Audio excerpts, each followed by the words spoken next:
Welcome, dear friends, and let me tell you a story of love's resilience, a story of how two souls endured unimaginable hardship and injustice only to have fate grant them a second chance at happiness. Enjoy the story. David Rockingham stomped into the penthouse suite, his face redder than a ripe tomato ready to burst. Veins bulged from his forehead as he clutched a manila envelope, knuckles white from gripping it so tightly. "Sarah, get your lying, cheating self in here right now," he bellowed, spittle flying from his mouth. Sarah tentatively entered the room, back rigid with fear.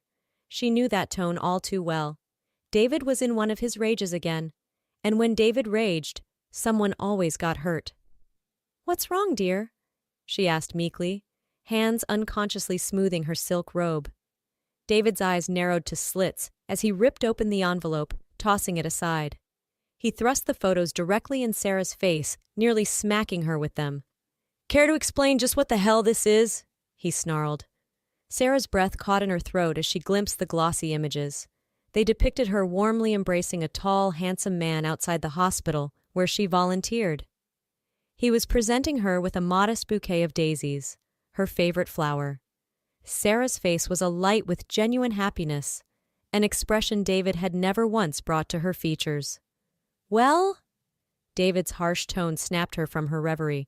"Who is he? What's his profession? Start talking." Sarah opened and closed her mouth at a complete loss for words. She knew she should confess the truth.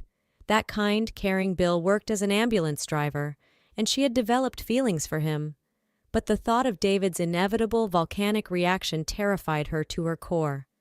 David grabbed a fistful of her robe, yanking her forward until their faces were mere inches apart. "I'm waiting," he hissed.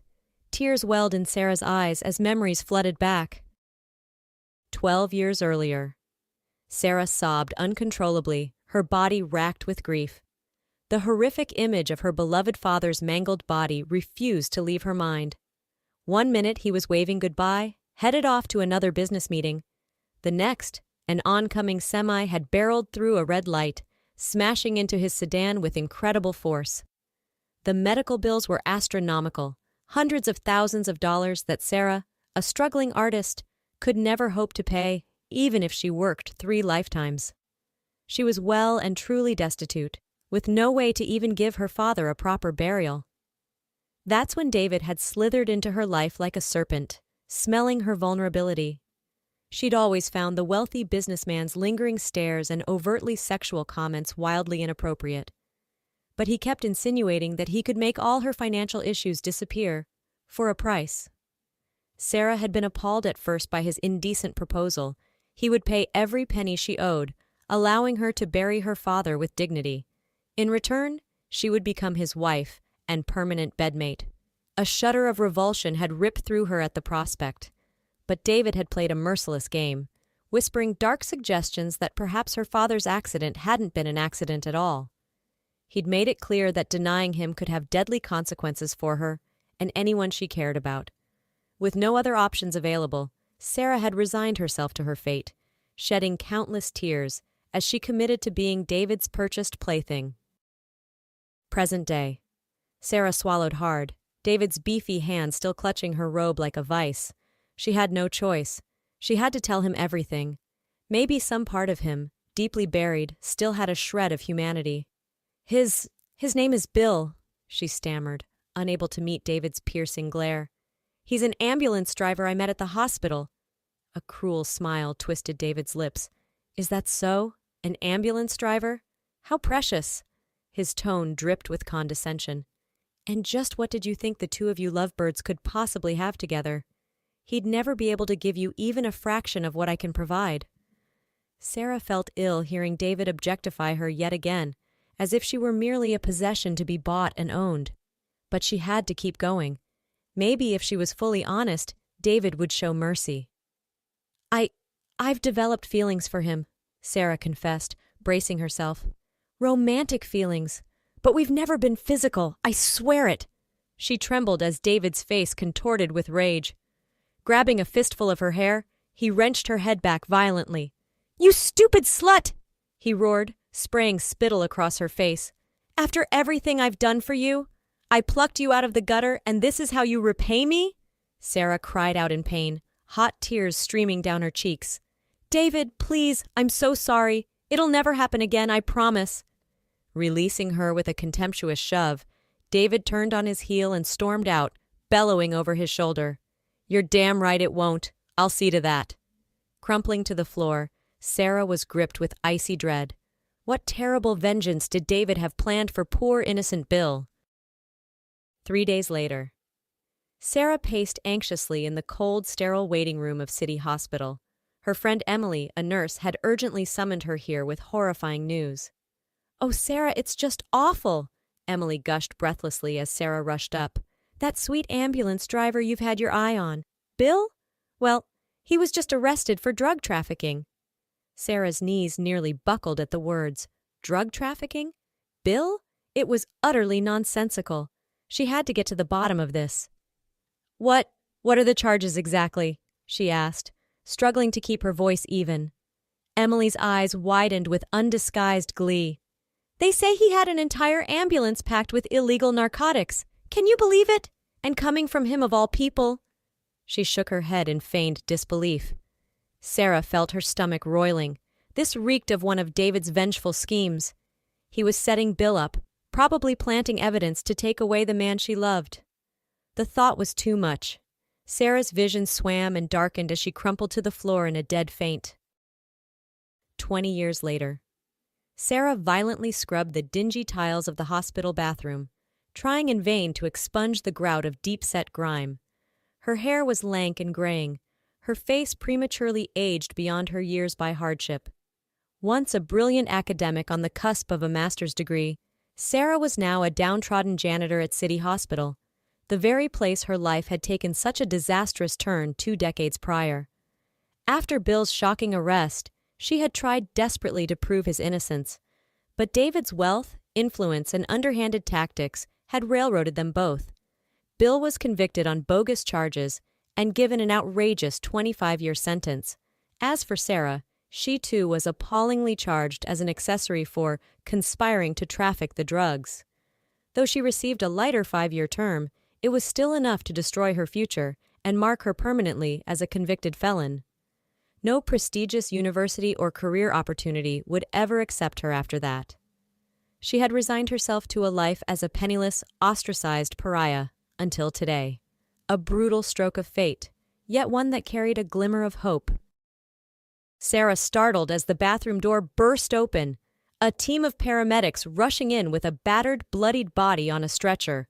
A homeless man, by the look of his tattered clothing and unkempt beard. "Hit by a car downtown," one of the medics shouted tersely.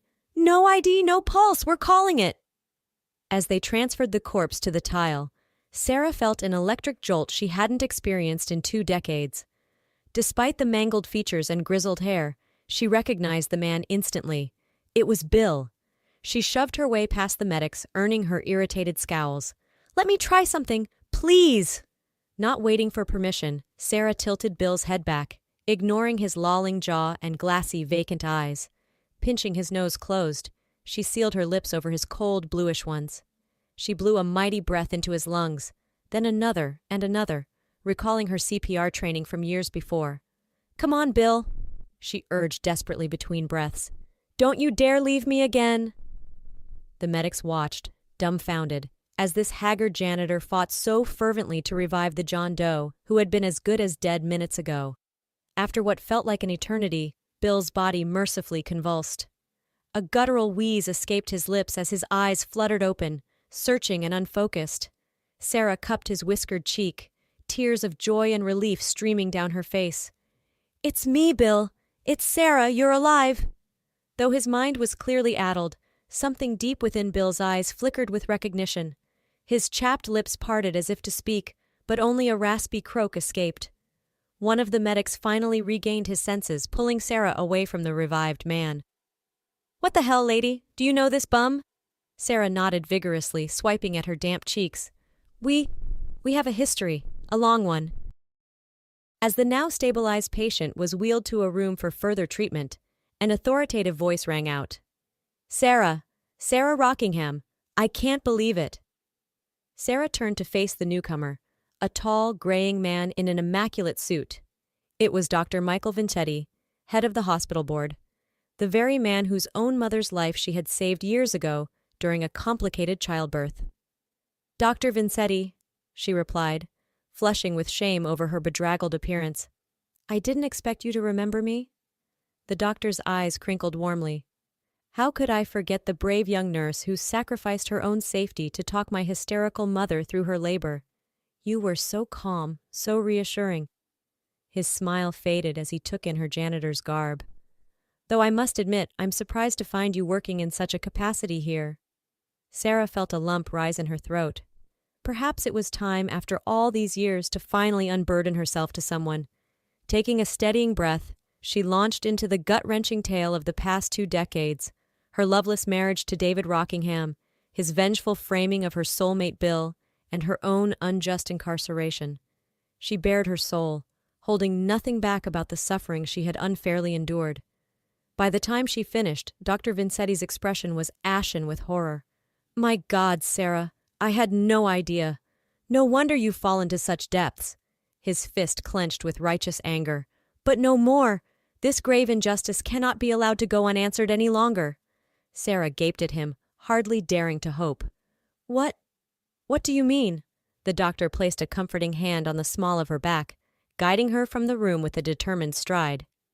"You're coming with me. We're going to get you the legal representation you deserve, to finally clear your name and Bill's fully." 2 weeks later.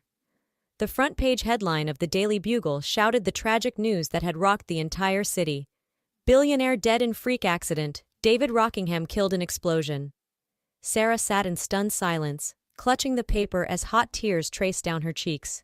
According to the report, David had been killed instantly when the furnace in his sprawling mansion inexplicably exploded, leveling half the home. For 2 decades, she had endured his cruel torment and oppression as his purchased bride. Now, by some cosmic twist of fate, he was gone from this earth in the most random and unexpected of ways. But the bombshell report contained even more staggering news. Since David had died without legal heirs or a written will, his vast fortune and business empire were to be awarded to Sarah as his surviving spouse, a form of cosmic restitution for the decades of abuse and false imprisonment she had endured at his hands. Sarah's head spun as she tried to wrap her mind around the staggering figure. Over $2 billion in assets, all now belonging to her. All because of one chance encounter at the hospital that fateful day when she had resuscitated the homeless man who turned out to be Bill. A warm hand squeezed her shoulder. Sarah looked up into the kind eyes of Dr. Vincetti and his mother, the renowned attorney Mrs. Elaine Jarvis. Thanks to their tireless efforts, Sarah and Bill had been fully exonerated and pardoned, their records wiped clean. "This is all for you two," Elaine said gently. "You've both suffered more than enough injustice for 10 lifetimes. Now you can start fresh." At that moment, the hospital room door opened and a nurse escorted Bill inside, looking healthier and more vibrant than he had in decades. His face broke into a tearful smile at the sight of Sarah. "My darlin'," he rasped in his thick Texas drawl, crossing the room to pull her into a tender embrace. "I can't believe it's really you after all this time." Sarah melted into his arms, breathing in his comforting scent as memories flooded back. That first spark at the hospital, their dreams of a life together, and then the cruel way it had been snatched away. But now, by this miraculous twist of fate, they were free. "It's really me, Bill," she murmured, cupping his weathered cheek, "and I'm never letting you go again." 6 months later, the sprawling Rockingham estate gleamed with fresh paint and landscaping, having been lavishly renovated and restored to its former grandeur. Sarah and Bill strolled hand in hand through the lush gardens, reveling in the life of luxury that was now theirs. Gone were the days of back-breaking labor and sleeping in squalid shelters. Now they wanted for nothing, surrounded by every opulent indulgence, all paid for by the ill-gotten riches of the man who had made their lives a living hell for so long. Yet they found their greatest joy not in material possessions, but in each other's company, and the freedom to start anew after so many lost years. As they reached the gazebo, gaily decorated for the impending celebration, Sarah paused to admire the crisp icing on the towering wedding cake. "I still can't believe this is really happening," she said, her voice thick with emotion. "After everything, we're finally going to be husband and wife." Bill squeezed her hand reassuringly. "You deserve this and so much more, darlin'. No more sufferin', no more tears. Just you, me, and all the happiness in the world from here on out." Sarah leaned her head against his broad chest, letting his strong heartbeat soothe her lingering demons. "I love you, Bill, more than you'll ever know." "And I love you, Sarah," he replied, tilting her chin up to meet his adoring gaze. "Forever and always, come what may." Their lips met in a passionate, loving kiss, the first of countless more to come as they began the rest of their lives together at long last. As dusk fell over the estate, the garden filled with well-wishers, Dr. Vincetti and Elaine looked on with paternal pride as Sarah and Bill exchanged vows, the blushing bride resplendent in her gown. When they were pronounced husband and wife, the crowd erupted in raucous cheers and applause. Sarah and Bill beamed, twin tears of joy rolling down their cheeks. Their nightmare was finally over. Now they would take their long-denied chance at true happiness, and nobody would ever stand in their way again.